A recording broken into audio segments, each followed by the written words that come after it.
So we are starting the last chapter, chapter 18 of the Bhagavad Gita. MokSha Sannyas Yoga. Lofty title. Arjuna starts in this chapter by asking,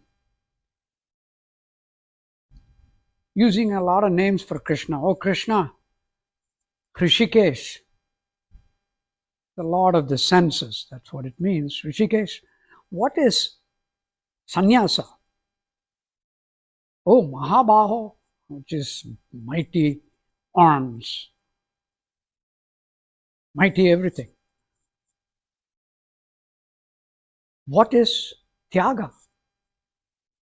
Keshini Sudana, please tell me. Keshini Sudana is a name given to Krishna coming from a very grotesque story.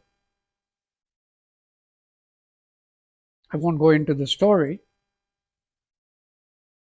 but all of these are in praise and in awe of Krishna that Arjuna asks, you have given me so many details about life.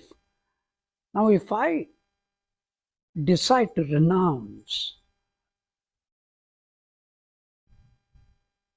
he doesn't explain that. He just wants to know, what is Sanyasa? What is Thyaga?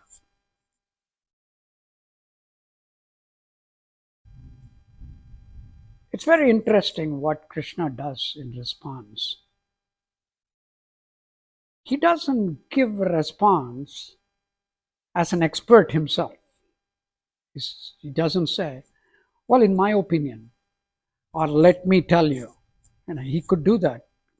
Krishna is an avatar. Instead, he says, well, scholars, apparently Vedic scholars, he refers to wise men and scholars.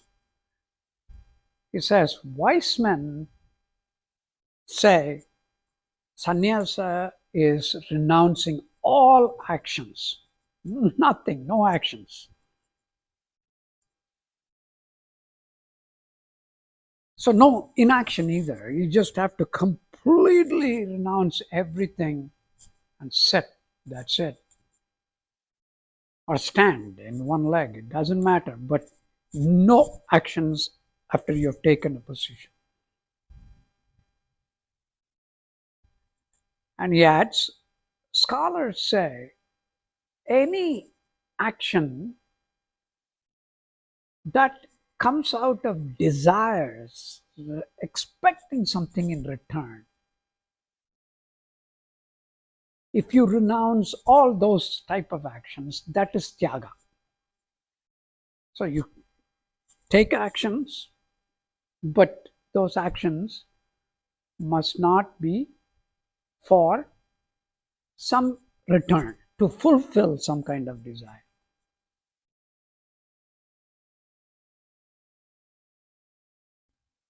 And then he adds, there are two schools of thought about this among the scholars. One school of thought says, since all actions are prone to mistakes, you must renounce all actions. So become a sannyasa. That's the best way if you don't want to make mistakes. And the other school of thought is, no, this doing service to others,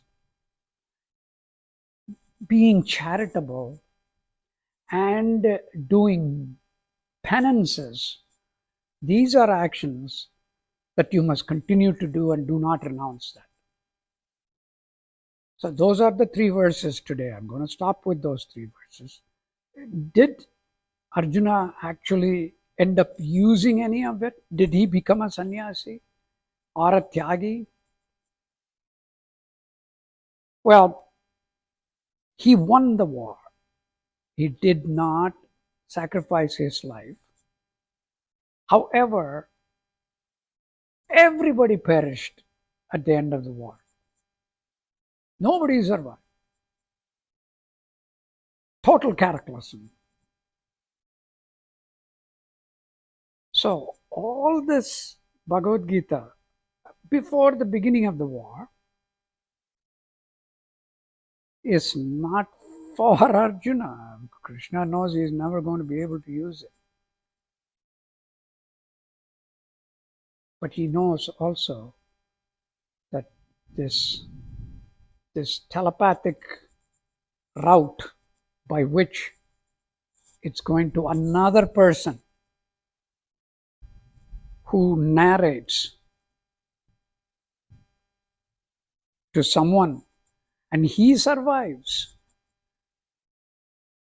There are a few survivors after the end of the war. None of those clans, warriors, but the survivors passed it on through oral communications from one generation to the other that continued for a long time. Perfect intonation, just like the Vedas. There was a rigorous discipline you have to use to spread it. And then eventually somebody wrote it on palm leaves, and then that was scattered. Only in the 11th century, one of the kings decided we've got to compile it, and so they recompiled it. It was scattered. So you're trying to put together the jigsaw puzzle. So if you read through chapters, you might see there are some confusion about the order. Why is Krishna saying this? He already said this, that type of thing. I won't go into that right now, but we can talk about it some other time. So the point is that Krishna is saying all these things to Arjuna so that through whatever means, it will stay with the human kind and be useful to them. That was perhaps the intention, the goal of Krishna giving that sermon. That's my take on the beginning of chapter 8.